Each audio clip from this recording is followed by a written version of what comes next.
لله رب العالمين والصلاة والسلام على سيد الأنبياء والمرسلين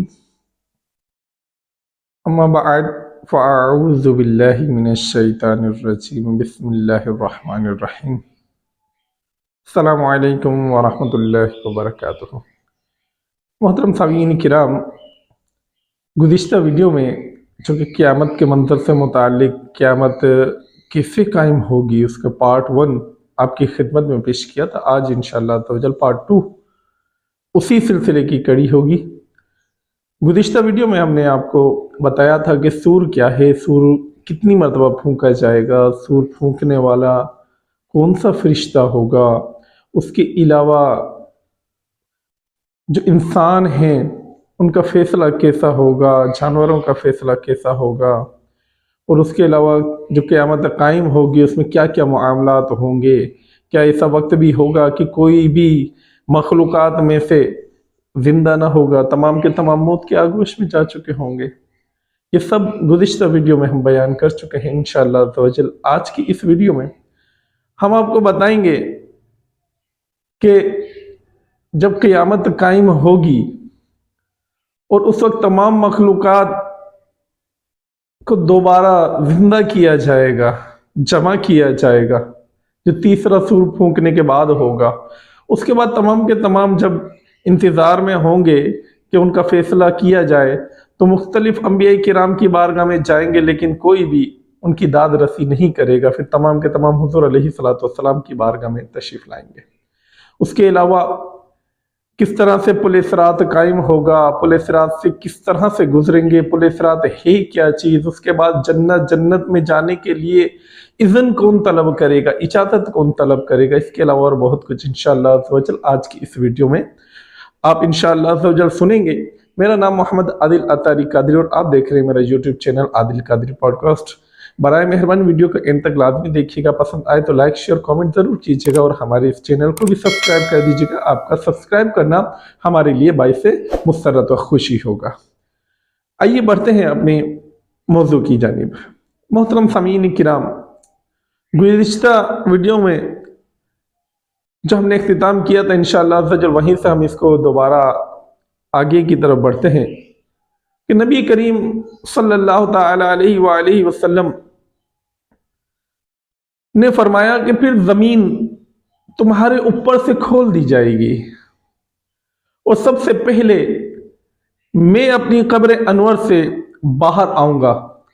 تم لوگ اپنی قبروں سے اپنے رب تعالیٰ کی طرف جلدی کرتے نکلو گے، بلانے والے کی طرف لپکتے ہوئے۔ کافر کہیں گے یہ دن سخت ہے، تم لوگ ننگے پاؤں ننگے بدن بے ختنہ آؤ گے، پھر تمہیں 70 سال تک ایک جگہ کھڑا کر دیا جائے گا، نہ تو تمہاری طرف نظر کی جائے گی اور نہ تمہارا حساب ہوگا۔ تم اتنا رو گے کہ آنکھوں سے آنسو خشک ہو جائیں گے، پھر آنکھیں خون کے آنسو بہائیں گی، تمہارا پسینہ اس قدر بہے گا کہ وہ تمہارے جبڑوں یا تمہاری ٹھوڑیوں تک پہنچ جائے گا۔ تم چیختے چلاتے ہوئے کہو گے کوئی ہے جو ہمارے رب تعالیٰ کی بارگاہ میں ہماری یہ سفارش کرے کہ وہ ہمارا حساب فرما دے۔ بعض کہیں گے تمہارے باپ حضرت آدم علیہ السلام سے زیادہ حقدار کون ہو سکتا ہے؟ اللہ کریم نے انہیں اپنے دستے قدرت سے بنایا، ان میں اپنی طرف کی روح پھونکی اور سب سے پہلے ان سے کلام فرمایا۔ چنانچہ لوگ حضرت آدم علیہ السلام کے پاس آ کر شفاعت کی درخواست کریں گے۔ آپ انکار کرتے ہوئے فرمائیں گے مجھے اس کا اختیار نہیں۔ لوگ ایک کے بعد ایک نبی علیہ السلام کی بارگاہ میں حاضر ہوتے رہیں گے، مگر جس نبی علیہ السلام کے پاس حاضر ہوں گے وہ شفاعت کرنے سے انکار کریں گے۔ رسول کریم صلی اللہ تعالی علیہ وآلہ وسلم نے فرمایا پھر لوگ میرے پاس آئیں گے، انہیں ساتھ لے کر چل پڑوں گا، حتیٰ کہ مقام فحص پر پہنچ کر بارگاہ الہی عز و جل میں سجدہ ریز ہو جاؤں گا۔ حضرت ابو ہریرہ رضی اللہ تعالیٰ عنہ نے عرض کیا یا رسول اللہ صلی اللہ تعالی علیہ وآلہ وسلم یہ فحص کیا ہے؟ ارشاد فرمایا عرش کے سامنے ایک مقام ہے، میں حالت سجدہ میں ہی ہوں گا کہ اللہ پاک ایک فرشتہ بھیجے گا جو میرا بازو تھام لے گا۔ اللہ کریم ارشاد فرمائے گا اے محمد میں عرض کروں گا میرے رب میں حاضر ہوں۔ ارشاد فرمائے گا کیا بات ہے، حالانکہ وہ خوب جانتا ہے۔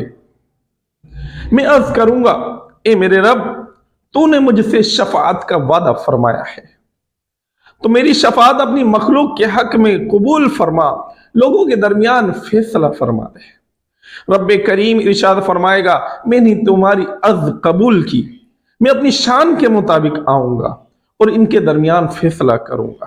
پیارے آقا صلی اللہ تعالی علیہ وآلہ وسلم نے ارشاد فرمایا پھر میں لوٹ آؤں گا اور لوگوں کے ساتھ کھڑا ہو جاؤں گا، ہم کھڑے ہوں گے کہ اسی دوران ہمیں آسمانوں سے شدید آوازیں سنائی دیں گی اور آسمان دنیا کے بسنے والے نیچے اتریں گے جو تعداد میں زمین پر موجود انسانوں اور جنات کے برابر ہوں گے، حتیٰ کہ جب وہ زمین سے قریب ہوں گے تو زمین ان کے نور سے جگمگا اٹھے گی اور پھر فرشتے قطار بنا لیں گے۔ ہم ان سے دریافت کریں گے کیا تم میں ہمارا رب ہے؟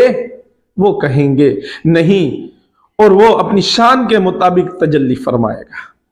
پھر ہر آسمان والے پہلے سے دگنی تعداد میں اتریں گے، پھر رب کریم چھائے ہوئے بادلوں میں تجلی فرمائے گا اور فرشتے اتریں گے۔ اسی روز عرش 8 فرشتے اٹھائے ہوئے ہوں گے، جبکہ آج 4 فرشتوں نے عرش کو اٹھائے رکھا ہے۔ ان فرشتوں کے قدم نچلی زمین کی تہ پر ہوں گے، زمین و آسمان ان کی کمر پر اور عرش ان کے کندھوں پر ہوگا۔ ان کی تسبیح کی آواز گونج رہی ہوگی، وہ یہ تسبیح پڑھ رہے ہوں گے سبحان ذی العزت والجبروت، سبحان ذی الملک والملکوت، سبحان الحی الذی لا يموت، سبحان الذی یمیت الخلائق ولا يموت، سبوح قدوس سبحان ربنا الاعلی رب الملائکۃ والروح، سبحان ربنا الاعلی الذی خلق الخلائق ولا يموت، یعنی پاک ہے عزت و عظمت والا، پاک ہے اقتدار بادشاہت والا، پاک ہے وہ زندہ جسے موت نہیں آئے گی، پاک ہے وہ جو مخلوق کو موت دیتا ہے اور اسے موت نہیں آنی ہے، ہر نقص و عیب سے بالکل پاک ہے۔ پاک ہے ہمارے بلند و برتر رب کے لیے، پاکی ہے ہمارے بلند و برتر رب کے لیے جو فرشتوں اور جبریل امین کا رب ہے، اور سے پاکی ہے ہمارے بلند و برتر رب کے لیے جو مخلوق کو پیدا کرتا ہے اور اسے موت نہیں آئے گی۔ پھر اللہ پاک اپنی زمین پر جہاں چاہے گا اپنی کرسی رکھے گا، وہی جانتا ہے کہ وہ کیسی کرسی ہوگی، اور ارشاد فرمائے گا اے جنوں اور انسانوں کے گروہ، میں نے جب سے تمہیں پیدا کیا اس دن سے آج تک تم سے باز پرس نہیں کی، تمہاری گفتگو بھی سنتا اور تمہارے اعمال بھی دیکھ رہا تھا، آج تم میرے حضور خاموش رہو۔ یہ تمہارے اعمال نامے ہیں جو تمہارے سامنے پڑھے جائیں گے، تو جو اس میں بھلائی پائے تو وہ رب کریم کا شکر ادا کرے، اور اس کے سوا کچھ پائے تو وہ خود کو ہی ملامت کرے۔ پھر اللہ پاک جہنم کو حکم دے گا تو اس میں سے اندھیرے میں ڈوبی ایک لمبی گردن نکلے گی، پھر ارشاد فرمائے گا اليوم أيها المجرمون ألم أعهد إليكم يا بني آدم ألا تعبدوا الشيطان۔ ترجمہ کنز ایمان، اور آج الگ پھٹ جاؤ اے مجرموں، اے اولاد آدم، کیا میں نے تم سے عہد نہ لیا تھا کہ شیطان کو نہ پوجنا؟ اللہ کریم لوگوں کو الگ الگ کر دے گا، خوف کے مارے لوگ گھٹنوں کے بل گرے ہوں گے، ہر گروہ اپنے نامہ اعمال کی طرف بلایا جائے گا۔ اللہ پاک ارشاد فرماتا ہے وترى كل أمة جاثية كل أمة تدعى إلى كتابها. ترجمہ کنز الایمان. اور تم ہر گروہ کو دیکھو گے زانوں کے بل گرے ہوئے، ہر گروہ اپنے نامہ اعمال کی طرف بلایا جائے گا. اللہ کریم جن و انس کے علاوہ تمام مخلوق کے درمیان فیصلہ فرما دے گا. وحشی جانوروں اور چوپایوں کے درمیان فیصلہ کیا جائے گا، یہاں تک کہ بے سینگ والی بکری کو سینگ والی بکری سے بدلہ دلایا جائے گا.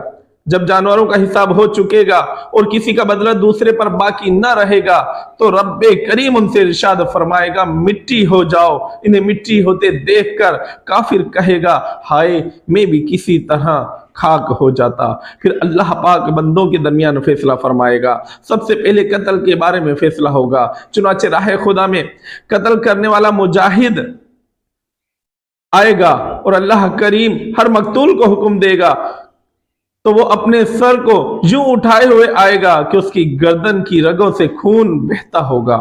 وہ عرض کرے گا اے میرے رب اس شخص سے پوچھ اس نے مجھے کیوں قتل کیا تھا. رب کریم قتل کرنے والے سے پوچھے گا حالانکہ وہ خوب جانتا ہے کہ تو نے اسے کیوں قتل کیا تھا. وہ عرض کرے گا اے میرے رب میں نے اسے اس لیے قتل کیا تاکہ عزت تیرے ہی لیے ہو، یعنی کلمہ حق کی بلندی ہو. اللہ پاک ارشاد فرمائے گا تو نے سچ کہا.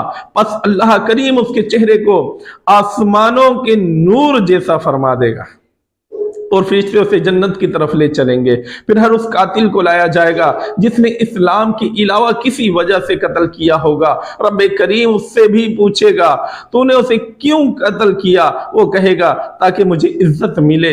ارشاد فرمائے گا تو ہلاک ہو. پھر قتل ہونے والی ہر جان کے بدلے اس کے قاتل کو قتل کیا جائے گا اور ہر ظالم سے ظلم کا بدلہ لیا جائے گا. اب رب کریم کی مرضی چاہے تو اسے عذاب دے، چاہے تو اس پر رحم فرمائے. پھر اللہ پاک اپنی باقی مخلوق کے درمیان فیصلہ فرمائے گا حتیٰ کہ کسی کے ذمہ کسی کا حق باقی نہ ہوگا. ظالم سے مظلوم کو اس کا حق دلوائے گا.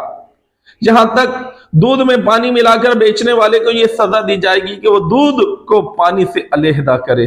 جب اللہ کریم ان کا حساب فرما چکے گا تو ایک پکارنے والا پکارے گا جسے تمام مخلوق سنے گی. وہ کہے گا ہر قوم اپنے ان معبودوں کے ساتھ ہو جائے جنہیں اللہ کے سوا پوجتی تھی.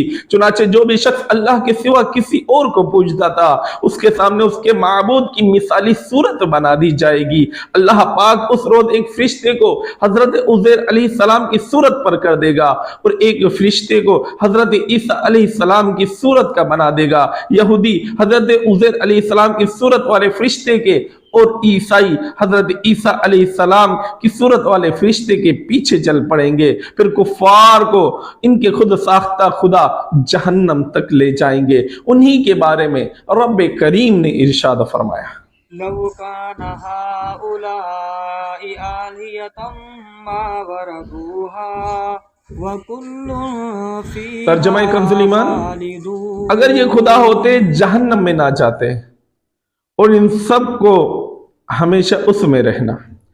جب مومنین باقی رہ جائیں گے اور ان میں کچھ منافق بھی ہوں گے تو اللہ کریم اپنی شان کے مطابق ان کے پاس آ کر فرمائے گا اے لوگو دیگر لوگ تو چلے گئے، اب تم بھی اپنے خداؤں اور معبودوں کے ساتھ ہو جاؤ. وہ عرض کریں گے خدا کی قسم اللہ پاک کے سوا ہمارا کوئی معبود نہیں، ہم نے اس کے سوا کسی کی عبادت نہیں کی. رب کریم اپنے شان کے مطابق ان سے علیحدہ ہو کر جب چاہے گا دوبارہ تشریف لائے گا اور فرمائے گا اے لوگو دیگر لوگ تو چلے گئے، اب تم بھی اپنے خدا اور معبودوں کے ساتھ ہو جاؤ. وہ عرض کریں گے خدا کی قسم اللہ کے سوا ہمارا کوئی معبود نہیں، ہم نے اس کے سوا کسی کی عبادت نہیں کی. پھر اللہ تعالیٰ اپنی شان و عظمت ظاہر فرمائے گا. مسلمان پہچان لیں گے کہ یہی ہمارا رب ہے تو وہ اس کو سجدہ کریں گے، جبکہ ہر منافق اپنی گدی کے بل گر پڑے گا.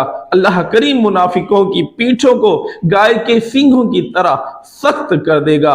پھر بحکم الہی مسلمان اپنے سروں کو سجدے سے اٹھا لیں گے. اللہ پاک پل صراط کو جہنم کے دونوں کناروں پر رکھ دے گا. پل صراط بال کی طرح باریک اور تلوار کی دھار کی طرح تیز ہوگا. اس پر سعدان نامی